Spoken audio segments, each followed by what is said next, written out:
now, ladies and gentlemen, I'd like you to welcome Rabbi Robin Valentine with her thoughts on economic justice. Thank you. Ladies and gentlemen, I am honored to stand before you in this time of great prosperity for our beautiful country, the United States of America. We have overcome the trials of distance with the invention of the automobile, the steamboat, and now the airplane.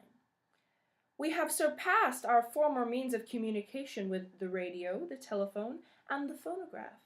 And we have propelled our prosperity into the 20th century with the invention of the assembly line. Here we have created a cheaper and faster means of production for every mechanized company on the planet. Why, as we speak, cars are being pulled off the assembly line, clothes are being sewn, and cattle are being slaughtered and canned, all for our modern convenience. Every day, immigrants from across the globe step off steamboats and staff our factories. With ready hands and hopeful hearts, they create our basic goods and dream of the riches they will garner from this, our promised land. But at what price? We no longer look at the source of our goods or the suffering of those who produce them. Have we become cut off from our humanity? Like the characters in the short stories of Melville, are we listlessly floating through a Tartarus of maids, moving to the beat of the machine? No, we must recognize those who work to create the convenience of our modern lives. Ladies and gentlemen, I, a rabbi and an American, believe that capitalism does not have to cause great suffering, and with guidance from the great leaders of this nation and the help of its citizens, we will reform industry. As it says in the Torah, the Jewish holy book, you shall support him, a stranger and a resident, and he shall live with you. Let us take this command to heart and make charity and the welfare of all Americans our top priority. A friend once told me that he saw, while sitting upon the docks, a transatlantic vessel packed to the railings with immigrants. He said it was a rag ship, with 1,000,000 eyes staring at him. The people who come to this nation come for a better life. Pogroms, corrupt governments, dire circumstances, and prejudiced princes and kings have all driven them from their homes. In his book, The Jungle, Upton Sinclair writes that in America, rich or poor, a man was free. He did not have to go into the army. He did not have to pay out his money to rascally officials. He might do as he pleased and count himself as good as any other man. America, by this account, would be a land paved with gold. But when our forlorn immigrant brethren step off that boat, what are they met with? The rancid stench of slaughtered meat, air polluted with coal, swindlers, robbers, and work bosses who steal their money, their children, and their health. In Jonathan Rhys's How the Other Half Lives, I have read accounts of starving children who sit in the street, their parents dead, having stepped too close to the meat cutter. I have read of babies abandoned by the dozens, their families too poor to care for them. One baby found with a note, "Take care of Johnny. For God's sake, I cannot." I ask you, why can't the tales of a shining America be true for all people? This nation should live up to the principles that our founding fathers put before us: freedom, equality, and especially justice. Deuteronomy 15:8 states, "You shall not harden your heart, nor shall you close your hand against your destitute brother. Rather, opening you shall open your hand to him, and grant him enough to fill his lack." Some would say that the immigrants' lack is too great. They say that immigrants are dirty and unrefined, and shall infect us with their savage ways. To this I say, so what?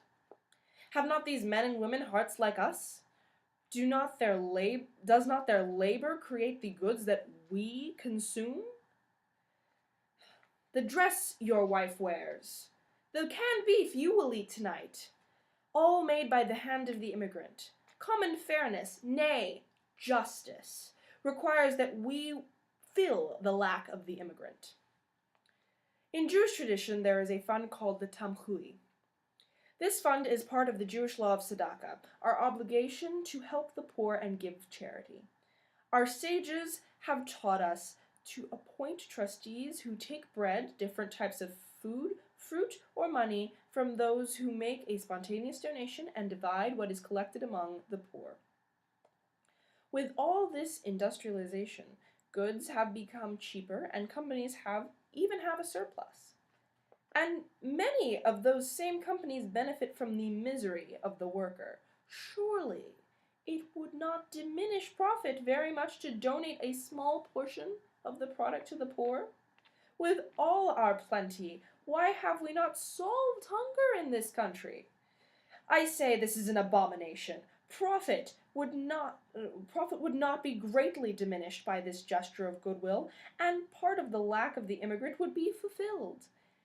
If industry will not, I call upon the government to begin a program to do just this. Let them be our trustees and do what industry has failed to. Another way to fill the lack of the immigrant would be to establish schools with charitable assistance for immigrant children. Such a program would keep families from sending their children into factories to make ends meet. Consider the plight of little Stanislavas, described in The Jungle, who, hour after hour, day after day, year after year, it was fated that he would stand upon a certain square, making never a motion, thinking never a thought, save for the setting of lard cans. We cannot ignore the millions of working children in this city. It says in the Mishnah Torah that the poor of your city receive priority over the poor of another city. Or consider the Christian text, insomuch as ye have done it unto one of the least of these my brethren, ye have done it unto me. If children are the least of men, then we should treat them with the same care as we would treat the living God. I will leave you with this final idea from the sages of Judaism. When a poor person begs from door to door, it is forbidden to turn him away empty-handed. Even one fig is sufficient. We must not turn away the poor of our city empty-handed. I implore you, let neither our government nor our industries neglect those in need. Government will only act if we demand it. The same goes for industry. We must make our voices heard through petitions, through strikes, and through charitable awareness. Let's build our city to be an example for the rest of America and open our hands to those who are wanting. Thank you.